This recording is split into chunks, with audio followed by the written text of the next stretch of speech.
বিশ্বনবী বললেন, একজন পুরুষকে কোনো নারী অসৎ কর্মের দিকে ডাকে, ফাহেসা নোংরা কাজের দিকে ডাকে, নোংরা এবং অসৎ কর্মের দিকে ডাকার পরেও ওই পুরুষ সে বলে আমি আল্লাহকে ভয় করি, অপরাধ অপকর্ম সে করতে রাজি হয় না।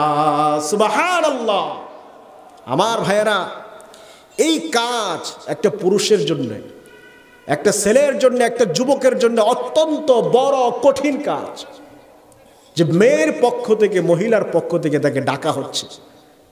কতটা আল্লাহওয়ালা হলে, কতটা তাকওয়াবান হলে, কতটা চরিত্রবান হলে, কতটা মুত্তাকি হলে এই অপরাধ থেকে সে বলে আমি আল্লাহকে ভয় করি, আল্লাহু আকবার। এরকম লোকের সংখ্যা আমাদের সমাজে খুবই কম। কি? খুবই কম। কিন্তু এই গুণ যদি আমার আপনার মধ্যে ফিট করতে পারি, তাহলে আরশের মেহমান হতে পারবো। কি করতে পারবো? আরশের মেহমান হতে পারবো। আমার বন্ধুগণ, একটা নারী তাকে ডাকে, Facebook, Messenger, YouTube, SMS, mobile ফোনে। যে নারী ডাকছে, নারীটা কেমন? দেখতে শুনতে খারাপ না, বংশমর্যাদায় অন্যরকম না, উৎকৃষ্ট উন্নত মানের সুন্দরী নারী যখন ডাকে, এই লোভনীয় অফার পাওয়ার পরেও যখন পুরুষ নাকচ করে দেয়, প্রকৃতপক্ষে সেই আল্লাহর ওয়ালা, সেই আল্লাহর ওয়ালি। জোরে বলি সুবহানাল্লাহ, আরো জোরে বলি সুবহানাল্লাহ।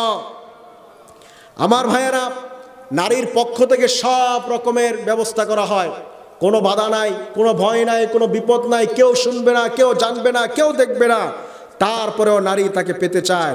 এই অবস্থায় শুধুমাত্র তাকওয়াবানরাই তা থেকে ফিরে থাকতে পারে। জোরে বলি সুবহানাল্লাহ। আল্লাহ পাক এই গুণ আমাদের সকলকে অর্জন করার তৌফিক দান করুন, বলুন আমিন। আল্লাহ রাব্বুল আলামিন সূরা বনী ইসরাঈলের 32 নম্বর আয়াতে বলেন আমাদের জন্য, আল্লাহ বললেন, ওয়ালা তাকরাবুজ জিনা ইন্নাহু কানা ফাহিশাতাও ওয়া সাআ সাবিলা। আল্লাহু আকবার। আল্লাহ বললেন, ওয়ালা তাকরাবুজ জিনা, সব ধরনের অবৈধ জিনাহের কাজ আমি রব্বুল আলামিন তোমাদেরকে হারাম করেছি, তাদের নিকটবর্তী হওয়াকে আমি রব্বুল আলামিন তোমাদের জন্য নিষেধ করে দিয়েছি। সুবহানাল্লাহ। সব ধরনের অপরাধ কি? জিনা কি? সব ধরনের অবৈধ সম্পর্ক আল্লাহ পাক কি করেছেন? হারাম করেছে। এই চিন্তা ভাবনা আমার আপনার দেমাগে, মজগে সবসময় থাকতে হবে। আল্লাহ রাব্বুল আলামিন বললেন সূরা হাশরের 18 নম্বর আয়াত, ইয়া আইয়ুহাল্লাযীনা আমানুত্তাকুল্লাহ ওয়াল তানজুর নাফসুম মা কদ্দামাত লিগাদ ওয়াত্তাকুল্লাহ ইন্নাল্লাহা খাবীরুম বিমা তা'মালুন। আল্লাহ রাব্বুল আলামিন বললেন, হে ঈমানদারগণ, আল্লাহকে ভয় করো আর সব সময় এই চিন্তা ভাবনা করো তুমি আগামীকালের জন্য কি পাঠাচ্ছ। অর্থাৎ আজকের পরে যখন তোমার মৃত্যু হয়ে যাবে, তোমার মৃত্যুটা হয়ে গেলে তোমার অবস্থা কি হবে, তুমি জান্নাতি নাকি জাহান্নামী, জান্নাতে যাওয়ার জন্য কি আমল তোমার পুঁজিতে আছে, এই সম্পর্কে যারা সব সময় সজাগ ও সতর্ক থাকে, আল্লাহ পাক বললেন তারাই হচ্ছে গুনাহ থেকে বেঁচে থাকার মানুষ। সুবহানাল্লাহ। আমাকে আপনাকে সব সময় সতর্কতার সাথে চলাফেরা করতে হবে, যেন কোনো রকমের গুনাহ আমার আপনার দ্বারা সংগঠিত না হয়, কোনো প্রকারের অপরাধ আমার আপনার দ্বারা কি না হয়, সংগঠিত না হয়। গুনাহ মুক্ত জীবন গঠন করা, গুনাহ মুক্ত জীবনকে পরিচালনা করা একজন ইমানদার মুসলমানের প্রথম ও প্রধান কর্তব্য। জোরে বলি সুবহানাল্লাহ। এটা অবশ্যই অবশ্যই আমাকে আপনাকে অর্জন করতে হবে, এটা অবশ্যই অবশ্যই আমাকে আপনাকে অর্জন করতে হবে। আল্লাহ পাক বলছেন, কুল ইন্নামা হাররামা রাব্বিয়াল ফাওয়াহিশা মা যাহারা মিনহা ওয়া মা বাতন। আল্লাহ পাক বললেন, গোলাম শোনো, গোপন প্রকাশ্য সব ধরনের অশ্লীলতাকে আমি রব্বুল আলামিন হারাম করেছি, নিষেধ করেছি। সুতরাং সব ধরনের নোংরা কাজ, অশ্লীল কাজ, ফাহেসা কাজ থেকে বিরত থাকার নাম হচ্ছে ইসলাম। কি নাম? সব ধরনের নোংরা অহেতুক কাজ, ফাহেসা কাজ, অশ্লীল কাজ, গুনাহের কাজ, এর থেকে বিরত থাকার নাম কি? ইসলাম। আমাকে আপনাকে ইসলামে প্রবেশ করতে হবে পরিপূর্ণভাবে। কিভাবে? পরিপূর্ণভাবে। একটা মানলাম, একটা ছেড়ে দিলাম, একটা ধরলাম, একটা ধরলাম না, একবার নামাজে আসলাম, আরেকবার আসলাম না, পর্দা মানি না, নামাজ পড়ি, হজ করি না, যাকাত দেই, এই ইসলাম আমার আপনার নাজাতের ব্যবস্থা হবে না, জান্নাতের মেহমান হওয়া যাবে না। মুসলিম তো তারা যারা সব সময় আল্লাহর হুকুমের অপেক্ষায় অপেক্ষমান থাকে। সুবহানাল্লাহ। যখনই আল্লাহ রাসূলের হুকুম চলে আসে, সব কিছু ছেড়ে আল্লাহর পথে জীবন বিলিয়ে দেওয়াকে তারা জিহাদের মধ্যে সর্বোচ্চ মান মর্যাদার মনে করে। সুবহানাল্লাহ।